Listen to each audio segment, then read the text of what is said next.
जब कोई व्यक्ति गतिहीन होता है तो वे सामान्य रूप से इधर-उधर नहीं जा सकते और जब कोई व्यक्ति बिस्तर तक सीमित होता है तो ये बहुत महत्वपूर्ण है कि हम उन्हें नियमित रूप से बिस्तर पर इधर-उधर घुमाने में मदद करें।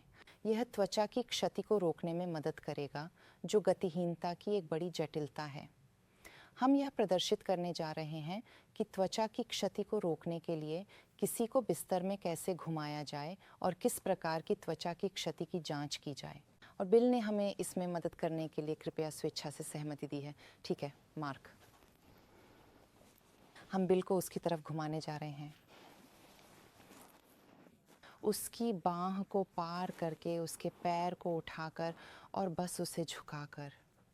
ऐसा करने में हमने तुरंत उसके पीठ निचले हिस्से और एड़ियों से दबाव हटा दिया है और हम इस स्थिति को उसके पीठ के साथ तकिए रखकर और उसके निचले हिस्से के नीचे, साथ ही पैरों के बीच में समर्थन देंगे, जो उसके घुटनों को एक दूसरे से रगड़ने पर क्षतिग्रस्त होने से रोकेगा।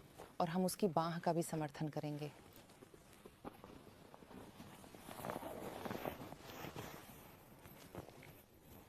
हम किसी की स्थिति को हर 2 से 4 घंटे में पीठ से साइड में बदलेंगे, उनकी व्यक्तिगत ज़रूरतों के अनुसार।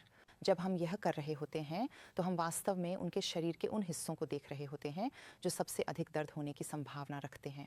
इसमें सिर के पीछे का हिस्सा, कंधे के हड्डी वाले हिस्से और रीढ़ की हड्डी का आधार शामिल होगा। इसके अलावा उसकी रीढ़ की हड्डी के निचले हिस्से पर, उसके निचले हिस्से पर, दोनों तरफ के घुटने और एड़ियों और टखनों पर यदि त्वचा क्षतिग्रस्त हो रही है तो आप लाल क्षेत्रों को देख पाएंगे और यह संकेत है कि किसी को उस स्थिति में बहुत लंबे समय तक रखा गया है और आपको उन्हें अधिक बार घुमाने की आवश्यकता हो सकती है।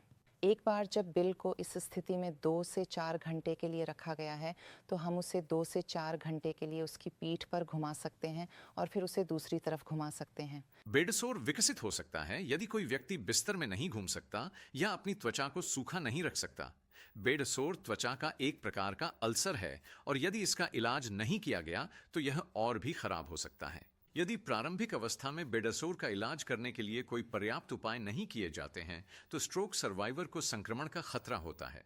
इसलिए किसी भी बेडसोर के संकेतों की जांच करना और उचित उपचार प्राप्त करना अत्यंत महत्वपूर्ण है। बेडसोर के प्रारंभिक संकेतों में खरोंच, फफोले और त्वचा की कोई भी लालिमा शामिल है जो दबाने पर फीकी नहीं पड़ती। यदि आप इनमें से कोई भी संकेत देखते हैं तो आपको इसे तुरंत ठीक करने के लिए एक योग्य नर्स या डॉक्टर से सलाह लेनी चाहिए। बेडसोर का उपचार आमतौर पर एक लंबी प्रक्रिया होती है और इसमें synthetic dressing, saline dressing, acetic acid compress और एंटीबायोटिक ड्रेसिंग शामिल हो सकते हैं।